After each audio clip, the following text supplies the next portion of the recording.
Ask in Jesus' name. Amen. This morning we are going to focus on confidence that conquers. Confidence that conquers.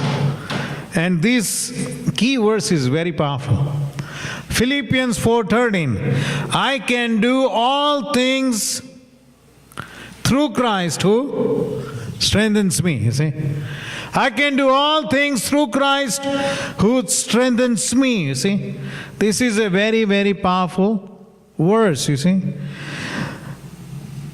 it works great things, accomplishes great things. You see, I can do all things. You see, through Christ who strengthens me.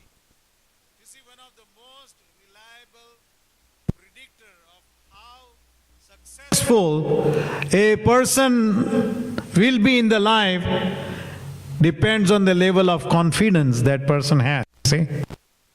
How successful a person will be in the life can be predicted from the confidence that they have in life, you see.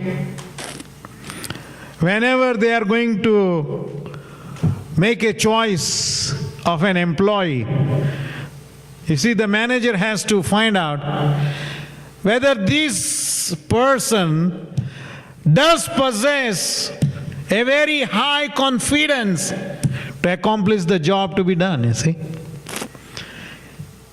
Does that person has that great attitude that this work can be done, you see, and can be done successfully. You have to measure that confidence, you see. When they go into the war, you see, they have to measure how high the morale of the soldiers is, isn't it? The soldiers need to possess a high morale that when they are going into the battle, they are going to do it confidently, they will fight with confidence and they will win the victory, see. They have to measure, you see, their morale. You see, I have known people with impressive education, talents and skills and very good family background and great opportunities, but they have never fulfilled God's plan and success in their life, you see. Because, why? Because they have a self-doubt, you see. They are doubtful.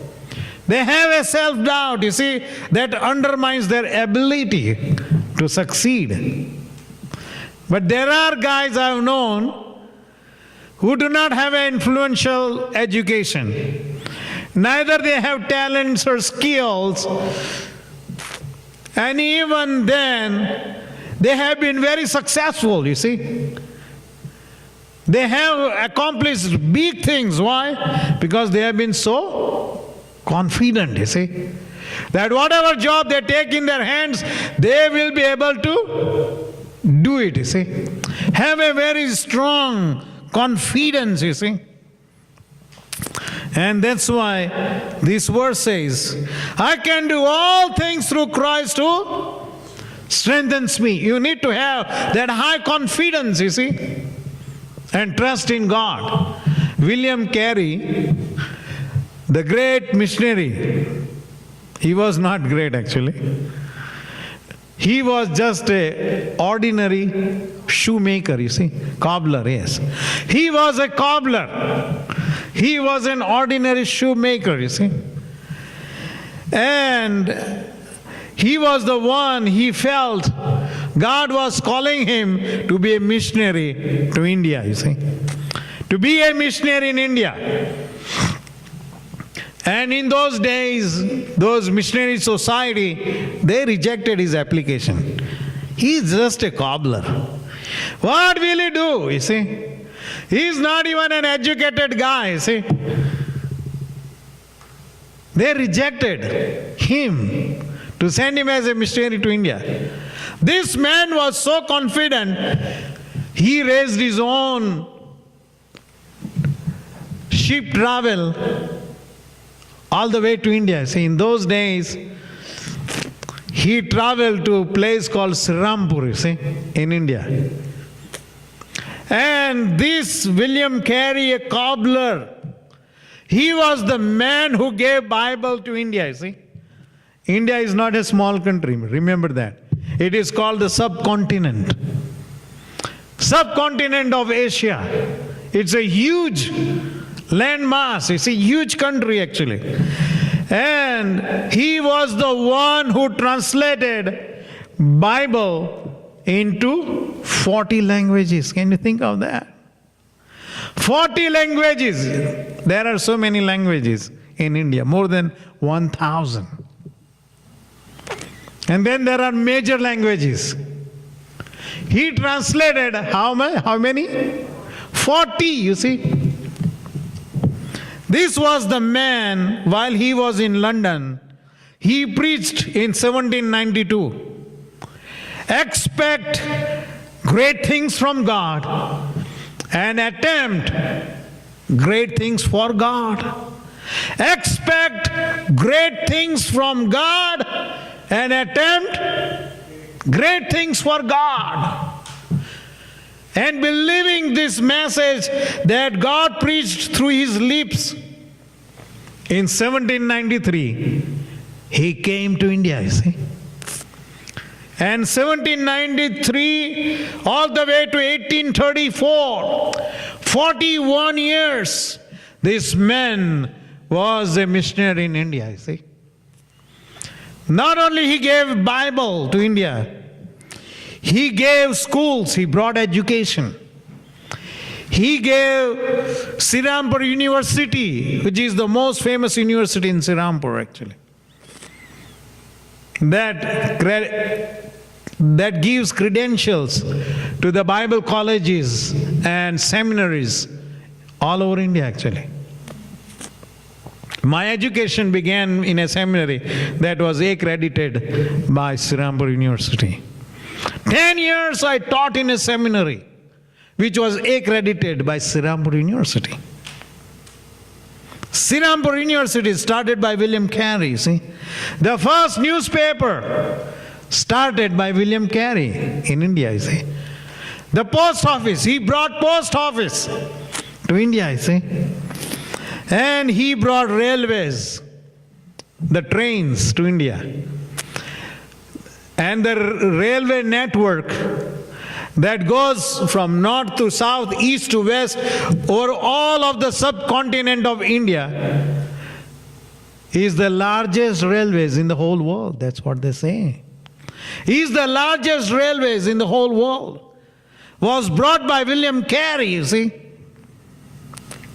And he also brought the printing press.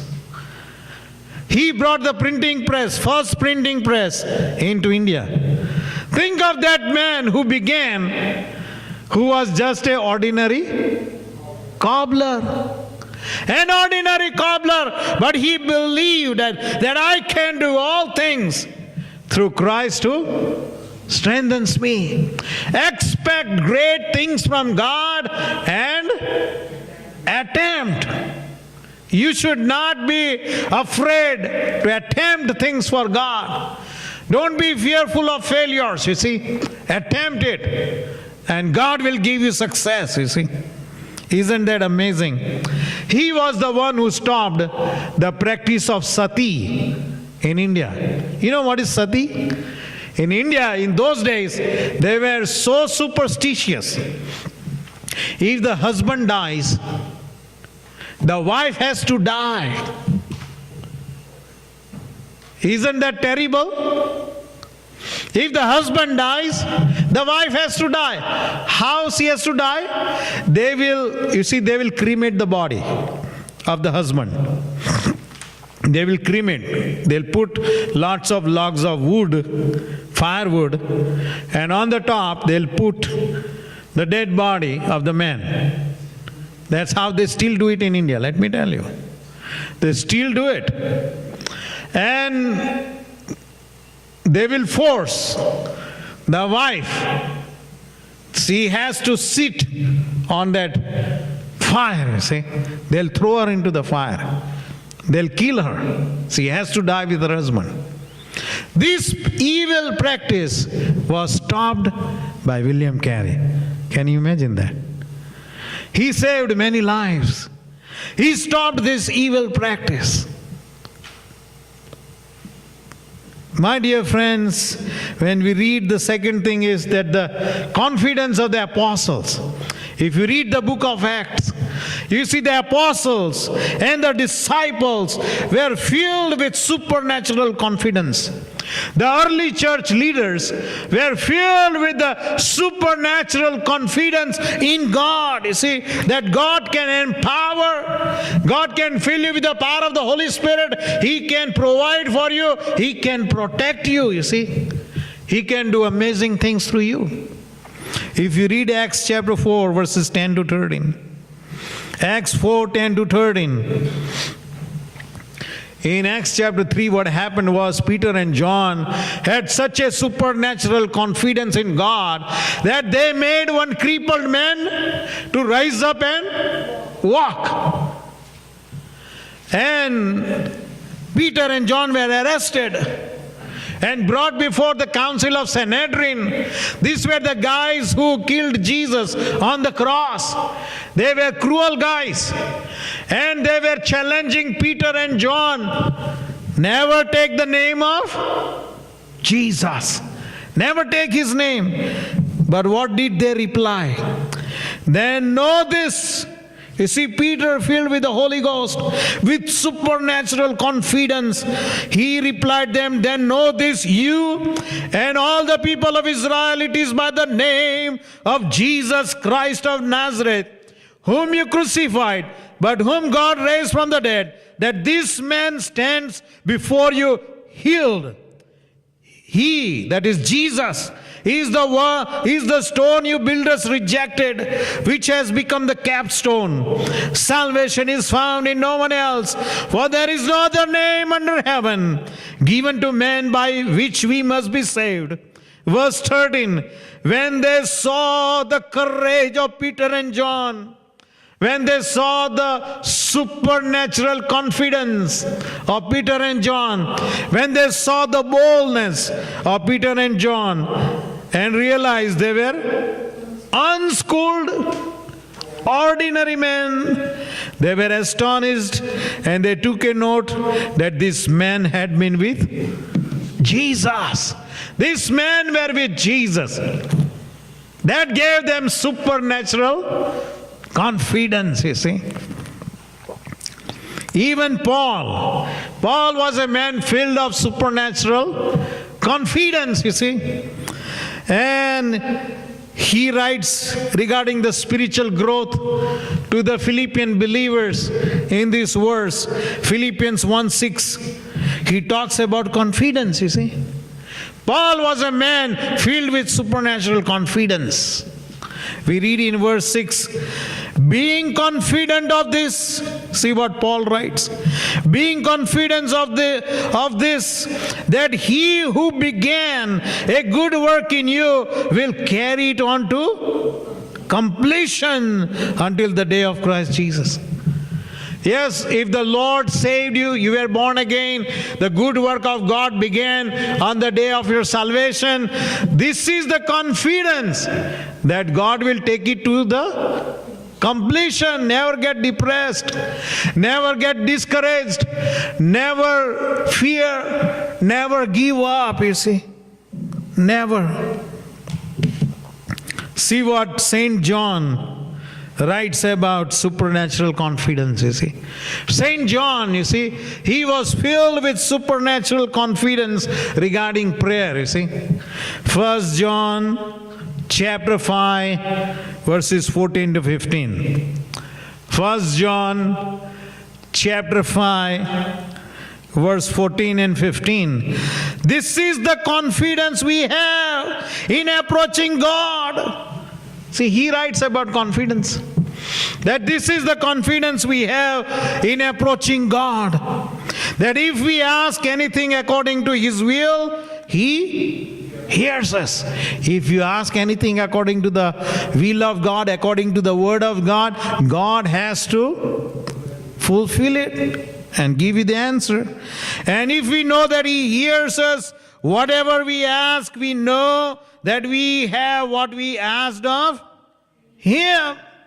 Great confidence, isn't it? That God answers prayers. When you have such a high confidence in God that He answers prayers, then God is able to do miracles for you. He will do miracles, you see. He gets qualified to do miracles for you. We need that high confidence, you see. Thirdly, the power of confession. Thirdly, the power of confession. We read in Proverbs chapter 18, verse 21. Proverbs chapter 18, it comes after Psalms. Proverbs 18:21 says, death and life are in the power of the tongue. You see, death and life are in the power of the tongue. Remember, what you say matters. What we say matters. We can either speak life-filled words, you see, life-giving words, or you can speak death to the dreams of God and the goals God has on your life. You can bring death to it through the words that you speak. No statements like, I can't do it, I'm not good enough, I'm going to fail. Let me tell you, it will guarantee your failure. It will guarantee your failure because your moral is so low. You will never achieve it. You will never accomplish success.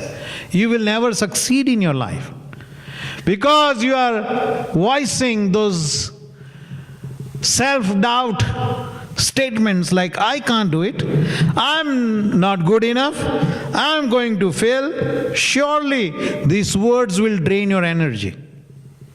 You will feel depressed. You will feel discouraged. You will feel as if you are feeling weak in your body.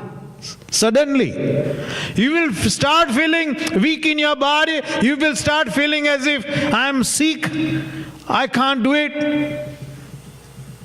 You will be drained of your energy, you see.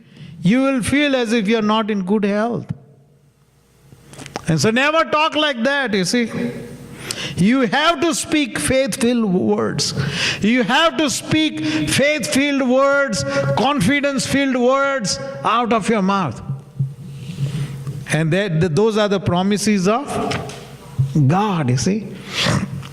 Bible is full of promises of God. And these promises of God are filled with faith, you see. Faith of God. You know, last Thursday, Brother Eddie was telling us, he was testifying that he had a severe tooth pain. And he kept on confessing the word of God like a medicine. Over and over again, every 2 hours or 3 hours, he would do that. And all the pain was gone, isn't it? All the pain was gone because he was speaking those faith-filled words. And it can work, you see. And so the positive confessions are energizing, you see. Positive confessions are energizing. That with God's help, I'll reach my goals. The Lord will provide enough for me. I choose to obey my Heavenly Father no matter what. You have to say things like that. I can do it. I can accomplish it. And you have to go after it to get it, you see. And the Lord will help you. I can do all things through Christ. Many, many times, these words has helped me to accomplish and achieve many things in my life. These words. This is not a statement full of pride, let me tell you. This was not a statement full of pride from St. Paul. No. Paul was aware of his shortcomings. Paul knew about his weaknesses. If you read 2 Corinthians chapter 3, verse 5. 2 Corinthians 3, 5, Paul says, Not that we are competent in ourselves. See, he tells us that he is not competent in himself.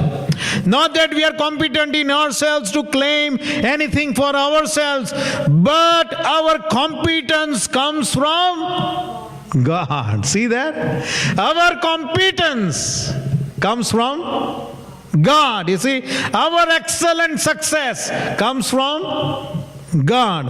Our excellent progress comes from God. You see, God can give you an excellent progress, excellent success. You can move further, you see. Like William Carey, you see. That was the motto of his life, you see. Expect great things from God and attempt great things for God, you see. And you can do it, you see. You can.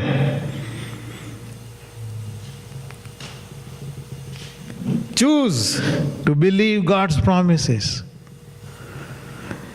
Let go of the past. Whatever your past may be, let go of it. Don't turn around and keep looking at your past. You know, when Saint Paul was called by God in Acts chapter 9, he was on the way to what? Damascus, yes. He was on the way to Damascus. For what reason was he going to Damascus? To persecute the Christians. Paul was a murderer. That's what Bible says. He was a murderer actually. He had killed many Christians. And he was going with that kind of goal in his heart and mind on the way to Damascus.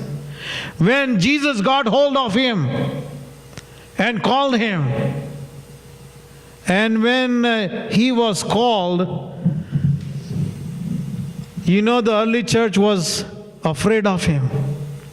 They were fearful of him, that this guy is a murderer of our brothers and sisters.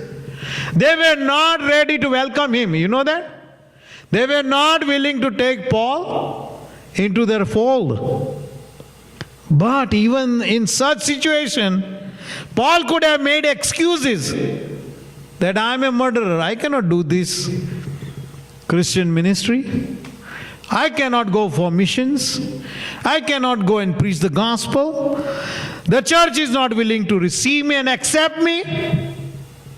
He could have made number of excuses, but he never made any excuses, you see.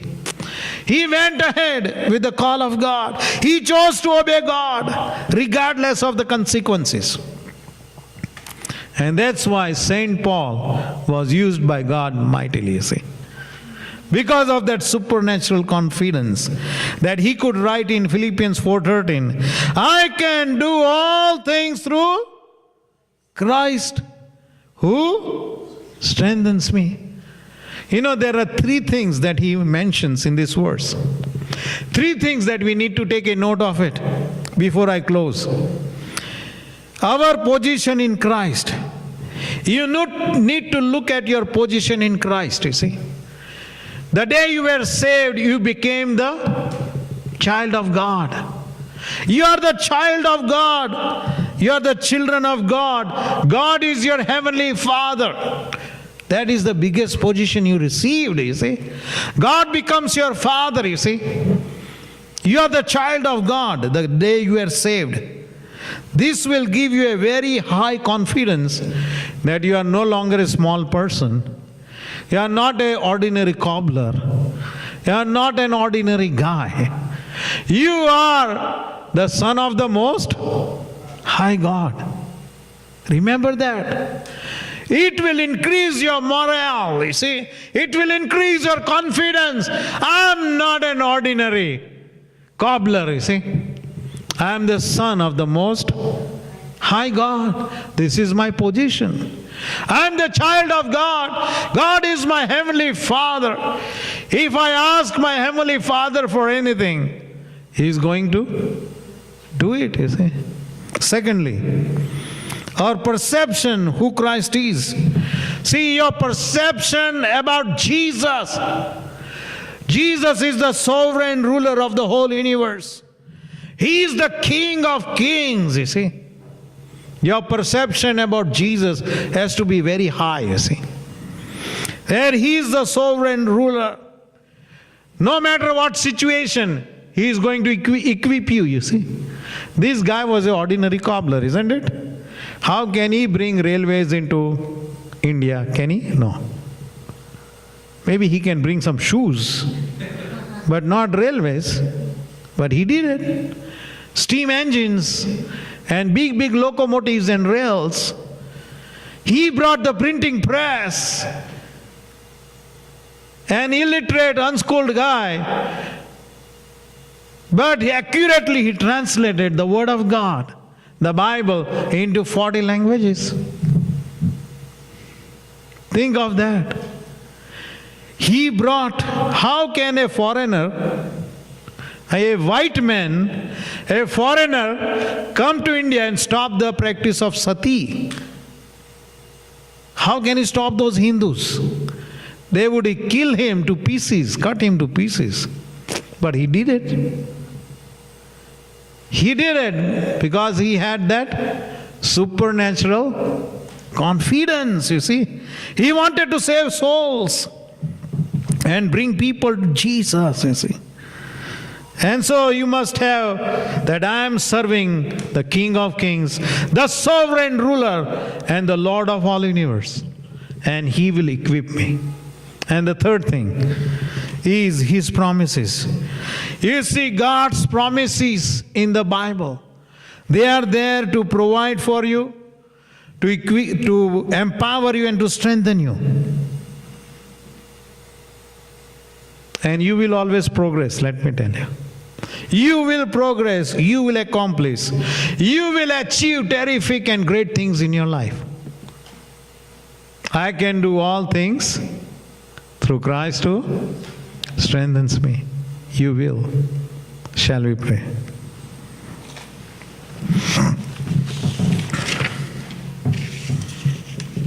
Remember, right now you can thank God that I am a child of God. Start thanking God in your heart that, Lord, I have been saved through the blood of Jesus. I have been purchased by the blood of Jesus. I am now the child of God, and God is my heavenly Father. And Jesus Christ, the King of Kings, is the sovereign ruler. His authority and His power has been given unto me. You know, the Holy Spirit is the source of all power, all godly power, power on high. And so be filled with the Holy Spirit and His anointing and presence. You will receive all the power you need and the boldness and supernatural confidence to accomplish great things for God. You will. That's why I talk about the Holy Spirit more often. Because He is the source of all power of God. We do not have to worry.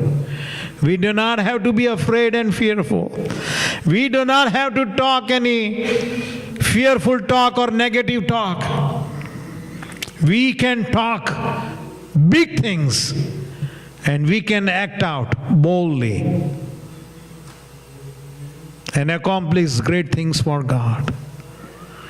Hallelujah. Thank you, Lord. Thank you, Holy Spirit. Thank you, Father God. This morning as we have come into your presence, Spirit of God, we need to expect great things from God and attempt great things for God. Lord, you have called us not for a mediocre life, but Lord, we can rise up higher. And our strength can be renewed like an eagle. We can soar to the higher heights and we can accomplish mighty things for God. Thank you, Holy Spirit, for speaking to us this morning. Help us, O Lord, to always have this great concept and this great perception of supernatural confidence in the living God. I pray, bless your people, Lord. Bless them abundantly, that they may rise higher for the glory of God. We ask in Jesus' name. Amen.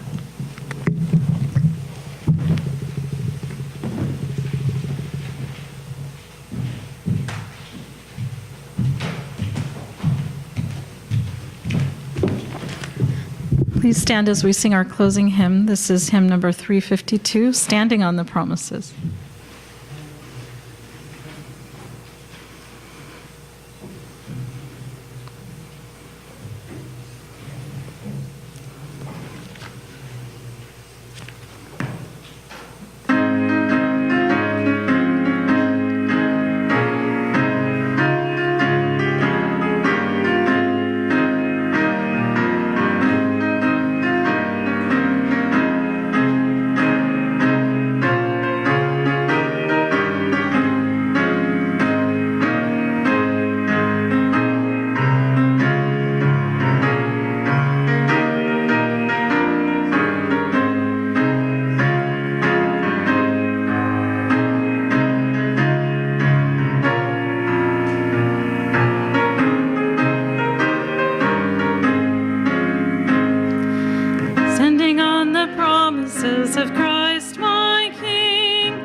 That cannot fail when the howling storms of doubt and fear assail.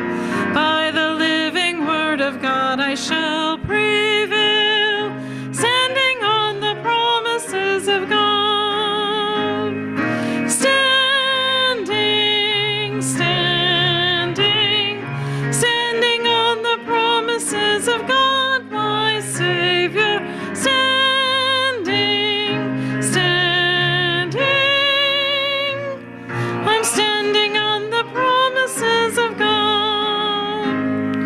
Standing on the promises of Christ the Lord, bound to him eternally by love's strong cord, overcoming daily with the Spirit's sword, standing on the promises of God.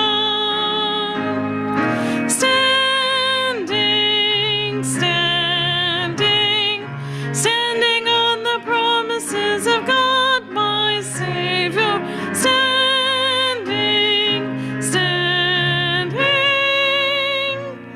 I'm standing on the promises of God. Standing on the promises I cannot fall, listening every moment to the Spirit's call, resting in my Savior as my all in all, standing on the promises of God.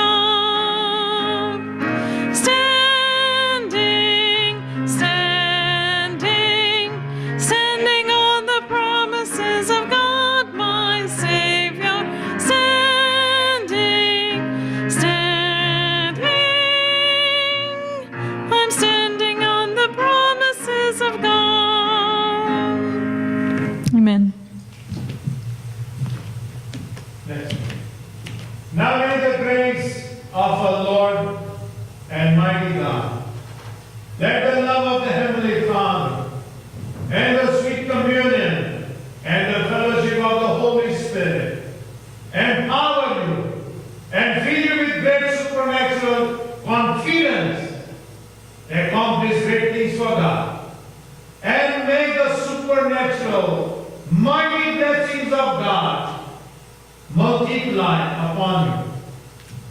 poured out on you and fill you more and more till the Lord comes. Amen. God bless you.